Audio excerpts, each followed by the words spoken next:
اس کا معنی ہے فکر کرنا۔ ہمارے پیارے نبی صلی اللہ علیہ وآلہ وسلم اپنے اور پرائے کا غم کھانے والے تھے۔ اگلا ہے مراد بر لانا، یعنی مرادیں پوری کرنا۔ نبی پاک صلی اللہ علیہ وآلہ وسلم غریبوں کی مرادیں بر لانے والے تھے۔ زیر و زبر کرنا، تہ و بالا کرنا۔ دین حق نے باطل کو زیر و زبر کر دیا۔ کایا پلٹنا، زندگی بدلنا۔ اسلام نے عربوں کی کایا پلٹ دی۔ شیر و شکر کرنا، بہت دوستی ہونا۔ نبی پاک صلی اللہ علیہ وآلہ وسلم نے تمام قبائل کو شیر و شکر کر دیا۔ اس کے بعد ہے درج ذیل الفاظ کے متضاد لکھیں۔ مصیبت، راحت، غریب، امیر، زیر، زبر، کھرا، کھوٹا، ادھر، ادھر۔ سب سے آخر میں نعت کا خلاصہ۔ نعت میں نبی کریم صلی اللہ علیہ وآلہ وسلم کی تعریف کے ساتھ ساتھ ان کی خوبیوں کو اجاگر کیا گیا ہے۔ شاعر کہتے ہیں کہ آپ صلی اللہ علیہ وآلہ وسلم کی ذات تمام بے سہارا لوگوں یعنی یتیموں، ضعیفوں کے لیے آسرا تھی۔ آپ صلی اللہ علیہ وآلہ وسلم سے پہلے ان لوگوں کو کوئی نہ پوچھتا تھا۔ آپ صلی اللہ علیہ وسلم کی ذات کی وجہ سے عرب کے لوگوں میں جہالت، لڑائی جھگڑا اور فساد ختم ہوا اور ان میں اسلام کا بول بالا ہوا۔ آپ صلی اللہ علیہ وآلہ وسلم نے عرب کے لوگوں کے لیے قرآن جیسا عظیم تحفہ پیش کیا جس نے ان کی زندگیوں کو بدل ڈالا۔ امید ہے کہ آپ لوگوں کو نعت کا تمام بک ورک اور مشقی سوالات بہت اچھے طریقے سے سمجھ آ گئے ہوں گے۔ لیکچر نمبر 12، حصہ دوم، اردو گرامر۔ آج کے لیکچر میں ہم 6 کلاس کو اردو گرامر کے جو عنوانات کروائیں گے ان میں شامل ہیں مضمون، ہمارے پیغمبر صلی اللہ علیہ وآلہ وسلم اور قائد اعظم محمد علی جناح رحمہ اللہ علیہ۔ مضمون نگاری ایک فن ہے۔ یہ دنیا کے کسی بھی موضوع یا مسئلے پر قلم بند کیا جا سکتا ہے۔ مضامین کی تدریس کے بعد بچے مضمون لکھنے کے طریقہ کار اور اس کی خصوصیات سے واقف ہوں گے اور کسی بھی موضوع پر اپنے خیالات کے تحریری اظہار کے قابل ہو جائیں گے۔ اب ہم شروع کرتے ہیں اپنا پہلا مضمون، ہمارے پیغمبر صلی اللہ علیہ وآلہ وسلم۔ اس کے لیے آپ کھولیں گے گرامر کی کتاب کا صفحہ نمبر 104۔ ہمارے پیارے نبی حضرت محمد صلی اللہ علیہ وآلہ وسلم عرب کے مشہور شہر مکہ میں 571 عیسوی میں پیدا ہوئے۔ آپ صلی اللہ علیہ وسلم کا سلسلہ نسب حضرت اسماعیل علیہ السلام تک پہنچتا ہے۔ آپ صلی اللہ علیہ وسلم کا تعلق عرب کے مشہور معزز قبیلہ قریش سے تھا۔ آپ صلی اللہ علیہ وآلہ وسلم کے والد محترم کا نام عبداللہ تھا، جو آپ صلی اللہ علیہ وسلم کی پیدائش سے چند ماہ قبل انتقال فرما چکے تھے۔ جب آپ صلی اللہ علیہ وسلم 6 سال کے ہوئے تو آپ صلی اللہ علیہ وآلہ وسلم کی والدہ محترمہ بی بی آمنہ بھی انتقال فرما گئیں۔ پھر آپ صلی اللہ علیہ وسلم کے دادا اور ان کے بعد چچا نے آپ صلی اللہ علیہ وسلم کی پرورش کی۔ آپ صلی اللہ علیہ وآلہ وسلم بچپن ہی سے ملنسار اور ہنس مکھ تھے۔ بچوں سے مل کر بہت خوش ہوتے تھے۔ بڑوں کی عزت اور چھوٹوں سے محبت آپ صلی اللہ علیہ وآلہ وسلم کی عادت تھی۔ کمزوروں، بیماروں اور بوڑھوں کی مدد کرتے تھے۔ وعدے کے پکے اور معاملے کے بہت کھرے تھے۔ جب آپ صلی اللہ علیہ وآلہ وسلم جوان ہوئے تو تجارت کا پیشہ اختیار کیا۔ آپ صلی اللہ علیہ وآلہ وسلم کی امانت اور دیانت کا چرچا سارے ملک میں تھا، اور جب مکہ معظمہ کی مشہور دولت مند بیوہ خاتون خدیجہ رضی اللہ تعالیٰ عنہا نے آپ صلی اللہ علیہ وآلہ وسلم کے متعلق سنا تو اپنا مال آپ صلی اللہ علیہ وآلہ وسلم کے سپرد کر کے کہا کہ میری طرف سے تجارت کیجیے اور اپنا حصہ لیجیے۔ پھر آپ صلی اللہ علیہ وآلہ وسلم کے عمدہ اخلاق کو دیکھتے ہوئے حضرت خدیجہ رضی اللہ تعالیٰ عنہا نے آپ صلی اللہ علیہ وآلہ وسلم سے نکاح کر لیا۔ اس وقت ہمارے پیارے نبی حضرت محمد صلی اللہ علیہ وسلم کی عمر 25 برس تھی۔ عرب کے لوگ سچے دین سے بہت دور تھے۔ وہ خدا کے بجائے پتھر کے بتوں کی پوجا کرتے تھے۔ معمولی بات پر جھگڑتے تو مار دھاڑ تک بات جا پہنچتی اور پھر یہ لڑائی برسوں تک چلتی۔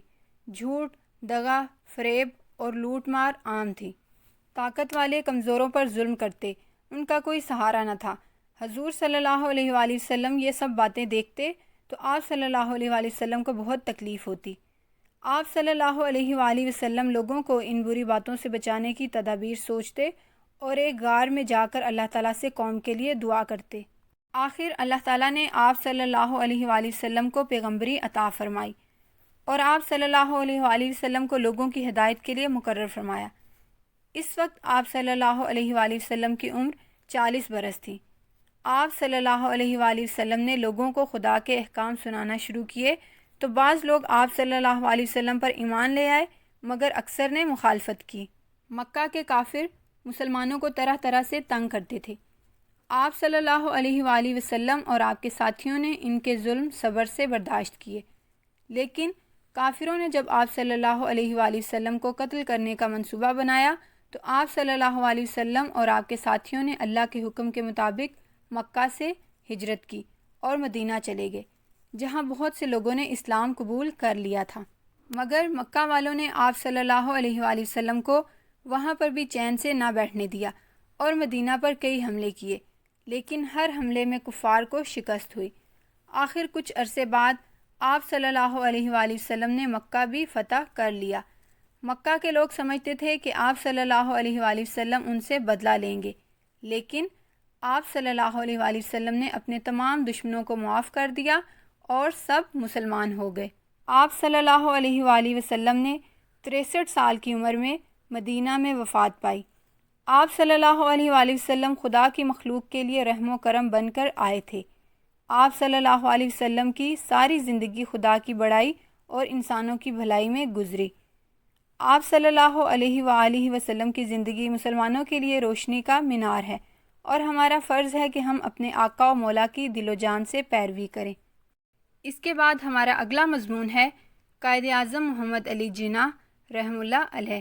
اس کے لیے آپ کھولیں گے گرامر کی کتاب کا صفحہ نمبر 107۔ قائد اعظم رحمہ اللہ علیہ کا اصلی نام محمد علی جناح تھا۔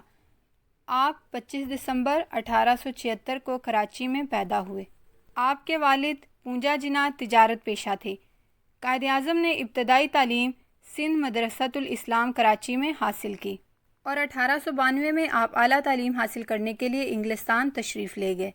وہاں سے بیرسٹری کا امتحان امتیازی نمبروں سے پاس کیا۔ وطن آنے پر کچھ عرصہ وکالت کی، پھر آپ کا تقرر بمبئی میں بحیثیت مجسٹریٹ ہوا، لیکن ملازمت آپ کی آزاد طبیعت کے خلاف تھی۔ آخر اس خدمت سے سبکدوش ہو گئے اور دوبارہ وکالت شروع کر دی۔ تھوڑے ہی عرصے میں آپ کی وکالت خوب چمک اٹھی۔ آپ کی طبیعت کا رجحان سیاست کی طرف تھا۔ اس وقت ہندوستان میں کانگریس ہی واحد سیاسی جماعت تھی، اس لیے آپ کانگریس میں شامل ہو گئے، مگر جلد ہی آپ کو احساس ہو گیا کہ یہ صرف ہندوؤں کی نمائندہ جماعت ہے۔ تب آپ مولانا محمد علی جوہر کے کہنے پر مسلم لیگ میں شامل ہوئے اور مسلمانوں کی بہتری کے لیے کوشاں رہتے تھے۔ اس لیے تمام ہندوستان کے مسلمان مسلم لیگ کے جھنڈے تلے جمع ہو گئے۔ قائد اعظم ہندوؤں اور انگریزوں کی گہری سیاسی چالوں کو اچھی طرح سمجھ گئے تھے، اس لیے آپ نے مسلم لیگ کو مضبوط و منظم کیا۔ 23 مارچ 1940 کو اقبال پارک لاہور میں قائد اعظم کی صدارت میں مسلم لیگ کا سب سے اہم اور تاریخی اجلاس منعقد ہوا، جس میں مسلمانوں کے چوٹی کے لیڈر اور لاکھوں مسلمان شریک ہوئے، اور انہوں نے متفقہ طور پر پاکستان کی قرارداد منظور کی۔ اس قرارداد کا مقصد یہ تھا کہ مسلم اکثریت کے صوبے ہندوستان سے علیحدہ کر دیے جائیں، جہاں مسلمان اپنی مرضی کے مطابق حکومت قائم کریں۔ ہندوؤں نے اس مطالبہ کی شدید مخالفت کی، لیکن اس کے باوجود دیکھتے ہی دیکھتے ہندوستان کا گوشہ گوشہ پاکستان زندہ باد کے نعروں میں گونج اٹھا۔ قائد اعظم نے اتحاد، تنظیم اور یقین محکم کا سہارا لے کر پاکستان حاصل کرنے کی کوششیں شروع کر دیں۔ آخر آپ کی مسلسل جدوجہد سے انگریز اور کانگریس کو مسلم لیگ کا یہ مطالبہ تسلیم کرنا پڑا، اور 14 اگست 1947 کو مسلمانوں کا علیحدہ وطن پاکستان عالم وجود میں آ گیا۔ قائد اعظم محمد علی جناح پاکستان کے پہلے گورنر جنرل مقرر ہوئے۔ چونکہ بھارت سے مسلمانوں کے بے شمار قافلے پاکستان میں آ رہے تھے اور ان لوگوں کی آبادکاری ایک بہت بڑا مسئلہ تھا، اس لیے قائد اعظم کو دن رات کام کرنا پڑا، اور کثرت کار کی وجہ سے آپ کی صحت جواب دے گئی۔ ڈاکٹروں کے مشورہ سے آپ صحت کی بحالی کے لیے کوئٹہ تشریف لے گئے، لیکن وہاں بھی بیماری کی شدت کم نہ ہوئی۔ چنانچہ اسی حالت میں آپ کو کراچی لایا گیا، اور 11 ستمبر 1948 کو آپ نے کراچی میں وفات پائی۔ قائد اعظم رحمہ اللہ علیہ گو آج ہم میں موجود نہیں ہیں، لیکن ان کی یاد ہمیشہ ہمارے دلوں میں باقی رہے گی۔ اور آخر میں آج کی ڈائری۔ نظم نعت کا بک ورک اور مکمل مشق یاد کرنی اور لکھنی ہے، اور گرامر کے مضامین ہمارے پیغمبر صلی اللہ علیہ وآلہ وسلم اور قائد اعظم محمد علی جناح یاد کرنا اور لکھنا ہے۔ تمام کام آپ نے کیلیگرافی رائٹنگ میں کرنا ہے، اور لکھنے کے دوران انکریز اور وائٹنر کا استعمال بالکل نہیں کرنا۔ کام بہت صاف اور خوش خط لکھنا ہے۔ آخر میں دعا کے ساتھ اپنے لیکچر کا اختتام کروں گی۔